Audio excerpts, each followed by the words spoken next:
एक सुबह भगवान गौतम बुद्ध अपने शिष्यों को शिक्षा दे रहे थे। तभी एक शिष्य ने खड़े होकर कहा, तथागत, क्या हम किसी के मन के विचारों को पढ़ सकते हैं? भगवान बुद्ध मुस्कुराए और बोले, अवश्य पढ़ सकते हैं। यह सुनकर शिष्य ने कहा, लेकिन वो कैसे तथागत? भगवान बुद्ध ने कहा कि मैं तुम्हें एक कहानी के माध्यम से समझाता हूँ। ये बात प्राचीन काल की है। एक ऋषि थे जिनका नाम कौशिक था, जो बाद में भारत में बहुत प्रसिद्ध हुए। जब वो एक युवा सन्यासी थे, तब एक दिन वो रोज की तरह नदी से नहाकर जंगल के एक वृक्ष के नीचे ध्यान करने के लिए बैठ गए। वो अपना चेहरा थोड़ा ऊपर की तरफ करके ध्यान करने की कोशिश कर रहे थे। उसी पेड़ के ऊपर एक चिड़िया बैठी हुई थी। चिड़िया ने अपनी गंदगी उस युवा सन्यासी के चेहरे पर गिरा दी।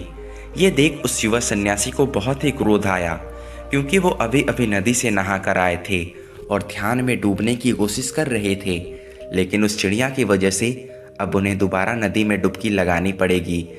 सन्यासी की आंखें क्रोध से लाल हो गई। उन्होंने उस चिड़िया की तरफ बड़े गुस्से से देखा और फिर उन्होंने उस चिड़िया को ऐसे घूरा कि वो चिड़िया पल भर में जलकर राख हो गई। ये देख उस युवा सन्यासी को बड़ी आत्मिक शांति मिली।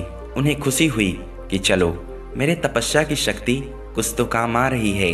उन्होंने दोबारा नदी में स्नान किया और अपनी साधना करने के लिए बैठ गए। दोपहर होने पर वो भोजन के लिए जंगल के पास वाले गांव में भिक्षा मांगने के लिए निकल पड़े। वहां पास वाले घर के बाहर खड़े होकर उन्होंने आवाज लगाई, भिक्षाम देहि। अंदर से किसी स्त्री की आवाज आई, कृपया थोड़ा इंतजार करो, मैं कुछ देर में आ रही हूँ। ये सुनकर युवा सन्यासी को क्रोध आ गया, क्योंकि आज सुबह सुबह ही उन्होंने परेशान करने वाली एक चिड़िया को अपने नज़रों से ही जलाकर राख कर दिया था। इस घटना ने उनकी आत्मिक घमंड को हवा दे दी थी। उन्होंने और जोर से चिल्लाकर कहा कि भिक्षाम देहि। अंदर से फिर उसी स्त्री की आवाज़ आई, कहा ना, कृपया थोड़ी देर और इंतजार करो, मैं आ रही हूँ। ये सुनकर युवा सन्यासी और क्रोध से भर गए। उन्होंने और जोर से आवाज़ लगाई, भिक्षाम देहि। वो लगातार आवाज़ लगाते रहे। तभी अंदर से एक महिला हाथ में भोजन की थाली लिए बाहर आई। युवा सन्यासी ने उस महिला पर चिल्लाते हुए कहा, मैं दिव्य शक्तियों से संपन्न एक महान सन्यासी हूँ। तुम्हारी हिम्मत कैसे हुई मुझ जैसे सन्यासी से इंतजार करवाने की? इस पर उस महिला ने कहा, तुम्हें जल्दी किस बात की है? मैं अपने पति को खाना खिला रही थी। वो दोनों आंखों से अंधे हैं, कुछ देख नहीं सकते, पर तुम तो थोड़ा इंतजार कर सकते हो। युवा सन्यासी ने गुस्से में महिला की तरफ देखा। तब महिला ने कहा, तुम मुझे ऐसे घूरो मत, मैं कोई चिड़िया नहीं हूँ जो जल जाऊंगी। ये सुनकर उस युवा सन्यासी की आंखें फटी की फटी रह गई। उन्होंने पूछा, लेकिन तुम्हें कैसे पता? महिला ने कहा, इससे कोई फर्क नहीं पड़ता, लेकिन तुम मुझे ऐसे घूरो मत। सन्यासी ने सोचा, घने जंगल में तो आसपास कोई भी नहीं था, फिर इस महिला को उस चिड़िया के बारे में कैसे पता चला? सन्यासी ने पूछा, कृपया आप मुझे बताइए कि आपको कैसे पता चला? महिला ने कहा, मैंने कहा ना, उससे कोई फर्क नहीं पड़ता, और आप जिस घमंड से अभी भरे हुए हैं, ऐसी हालत में आप कुछ सीख भी नहीं सकते। सन्यासी हाथ जोड़ते हुए बोला, तो फिर आप मुझे अपना शिष्य बना लीजिए। महिला ने कहा, मैं एक गृहिणी हूँ, मैं किसी को अपना शिष्य नहीं बनाती, लेकिन मैं आपको अपने गुरु का पता जरूर बता सकती हूँ, आप उनके शिष्य बन सकते हैं। महिला ने उसी वक्त सन्यासी को अपने गुरु का पता बताया। उस पते के अनुसार वो युवा सन्यासी उस पते को खोजते खोजते उस नगर में पहुंचा। फिर वो और अंदर जैसे जैसे जाते रहे, थोड़ी देर में वो कसाई की गली में पहुंच गए। सन्यासी ने देखा कि चारों तरफ मांस के टुकड़े लटके हुए हैं। उन्होंने सोचा, शायद मैं गलत पते पर आ गया हूँ, लेकिन पता बिल्कुल सही था। वो सन्यासी एक ब्राह्मण थे, उनका कसाईयों की गली में देखा जाना भी पाप था। उन्होंने सोचा कि मैं किसी कसाई को अपना गुरु नहीं बना सकता, लेकिन फिर भी वो आगे बढ़े। उन्होंने लोगों से पता पूछा तो लोगों ने इशारे में बताया कि सामने की दुकान का पता है। सन्यासी वहां गए। उन्होंने देखा कि वो एक ऐसा इंसान था जिसके पूरे शरीर पर खून ही खून लगा हुआ था। उसके चारों तरफ मांस के टुकड़े थे। वो बड़े ध्यान से मांस को काटने में लगा हुआ था। सन्यासी वहां पर खड़े खड़े सोचने लगे, मैं ब्राह्मण हूँ, ये कसाई मुझे क्या सिखाएगा? और फिर चाहे कुछ भी हो, मैं एक कसाई का शिष्य नहीं बन सकता। वो लौट कर जाने लगे। तभी उस इंसान ने उन्हें उनके नाम से पुकारा। उसने कहा, महात्मा कौशिक, आपको उस स्त्री ने मेरे पास भेजा है ना।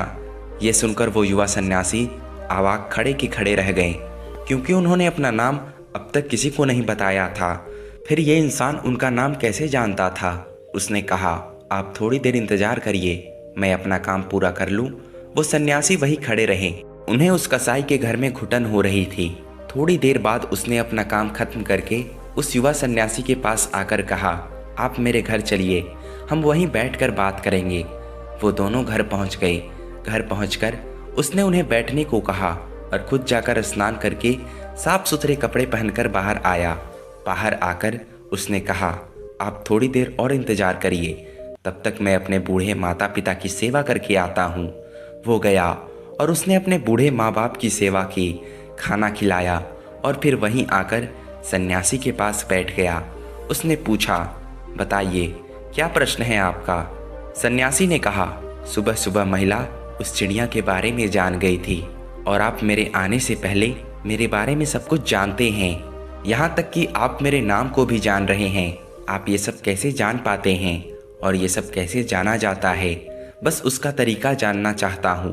उस इंसान ने कहा, बड़ी ही आसान है, बस किसी भी काम को पूरी भागीदारी और ध्यान के साथ कीजिए, चाहे वो कोई सा भी काम हो। वो महिला अपने अंधे पति का ध्यान रखती है। वो उस काम को पूरी लगन और भागीदारी से करती है, उसमें कोई कमी नहीं छोड़ती। मैं अपने माता पिता की सेवा करता हूँ, मैं उसे पूरे ध्यान से करता हूँ, उसमें कोई कसर नहीं छोड़ता। मैंने कसाई बनना चुना ताकि मैं जानवरों को कम से कम कष्ट पहुँचाकर काट सकूँ। अगर मैं ये काम नहीं करता तो कोई और करता, और पता नहीं वो जानवरों को मारने से पहले उसे कितना कष्ट पहुँचाता। मुझे लगता है कि मैं इस काम को सबसे अच्छे तरीके से कर सकता हूँ, इसलिए कुछ भी करो उसे पूरी करुणा, भागीदारी और ध्यान के साथ करो। जब हम किसी काम को ऐसे करते हैं तो हमारे खुद के विचार शांत हो जाते हैं, और जब हमारे विचार शांत हो जाते हैं तब हमारे आसपास भी लोग होते हैं, उनके मन में चलने वाले विचार हम पढ़ सकते हैं और उनके बारे में जान सकते हैं। जैसे कि उस महिला ने तुम्हारे विचारों को पढ़ लिया। ये सुनकर उस सन्यासी को बोध हो गया था कि अगर मैं मन के विचारों को पढ़ना सीख गया तो मुझे भी लोगों की मन की बात पता चल जाएगी। और इस तरह से उसने मन के विचारों को कैसे पढ़े, ये बात उस कसाई से सीखी। इस छोटी सी कहानी से हमें सीखने को मिलता है कि हम कुछ भी करें उसे पूरी करुणा के साथ करें, वो भी किसी भी काम से अपनी पहचान जोड़े बिना। जैसे कि उस इंसान ने कसाई का काम पूरी करुणा से किया, बिना उस काम के साथ जुड़े। जब हम किसी काम को खुद से जोड़कर नहीं देखते तो हम सही मायने से उससे प्रेम करते हैं। फिर हम उसके लिए वही करते हैं जो सच में उसके लिए ज़रूरी है। जैसे कि माता पिता अपने बच्चों से प्रेम करते हैं। अगर बच्चे की तबीयत खराब है और वो कड़वी दवाइयाँ नहीं लेना चाहते, लेकिन माँ बाप फिर भी ज़बरदस्ती से उसे दवाइयाँ खिलाएंगे, क्योंकि उस समय पर उसके लिए वही सबसे ज़्यादा ज़रूरी है। इस कहानी को सार में कहा जाए तो अगर हम किसी भी काम को पूरी करुणा और ध्यान से कर पाएँ, वो भी बिना उस काम से जोड़े, तो शायद हम उस काम को सबसे अच्छे तरीके से कर पाएंगे।